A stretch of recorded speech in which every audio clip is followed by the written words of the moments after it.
York seems to be coming to an end. The head coach Brian Daboll had a press conference recently and he confirmed that Daniel Jones, aka Danny Dimes, has been demoted to quarterback number 3 on the depth chart. I spoke with all the quarterbacks this morning before our morning meeting. Let them know what the direction that we're going. Those are never easy conversations. Got a lot of respect for all 3 of those guys. After evaluating a bunch of things and looking at a lot of tape, and being around Tommy last year where he created a little bit of a spark for us, that's the reason why we're going with Tommy.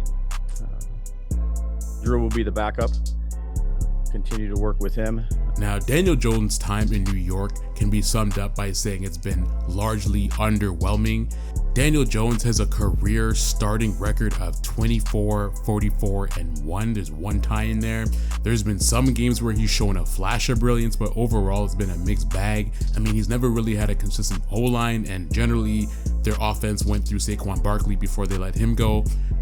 But overall, if you were to review Daniel Jones' time in New York, you would say he is definitely an average to below average quarterback overall, which was surprising when the New York Giants gave him a 4-year, $160 million contract. It had a lot of people scratching their heads. You're playing this guy $160 million over 4 years? It made no sense. And up to this point, Daniel Jones has had a career earning of $108 million. In that time, the New York Giants have been to 2 playoff games and have had 1 playoff win. So at this point, you can pretty much say that they're averaging $100 million per playoff win throughout his career at this point.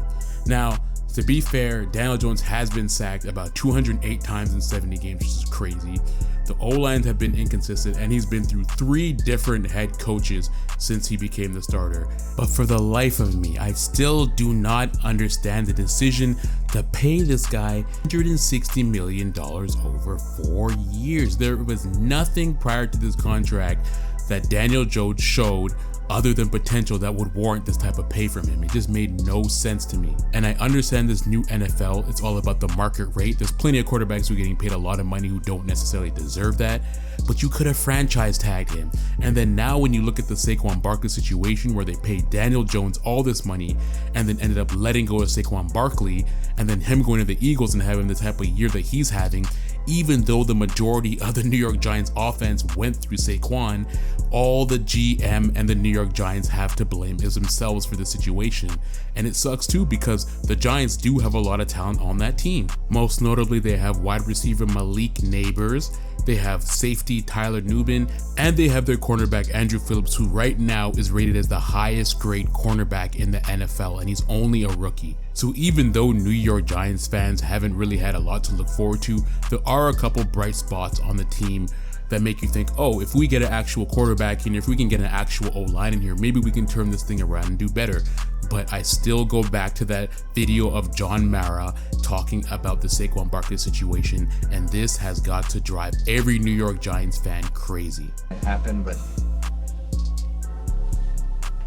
I have a tough time sleeping if Saquon goes to Philadelphia, I'll tell you that. As I've told you, just being honest.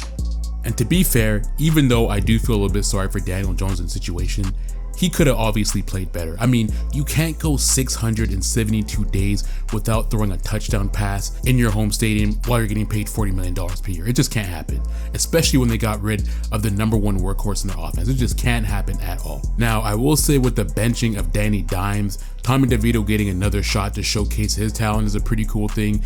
He is homegrown talent. He is from New Jersey. Obviously, MetLife Stadium is in New Jersey. So for him becoming the first undrafted rookie free agent quarterback to start in a Giants uniform since 1967, he went 3-3 as a starter. He had 8 touchdowns and 3 interceptions, and he was second among rookie quarterbacks with at least 100 pass attempts in 2023. And quite frankly, maybe Tommy DeVito becoming the starting quarterback moving forward for the New York Giants may be the best thing for them.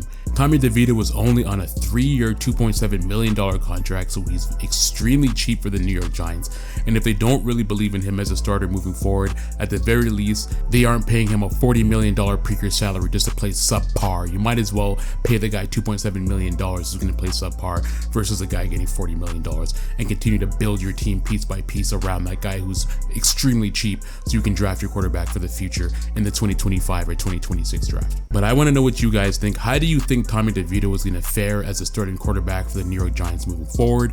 And do you think that Daniel Jones' time in New York is officially over now that he's been benched, and not just benched, but demoted to quarterback number 3 on the depth chart, behind even Drew Lock? Right now he's behind Drew Lock, and he's getting paid $40 million per year. That is crazy. The Giants ownership and general manager really fucked up on this contract, and they're going to have to look themselves in the mirror real long and real hard before drafting their next quarterback.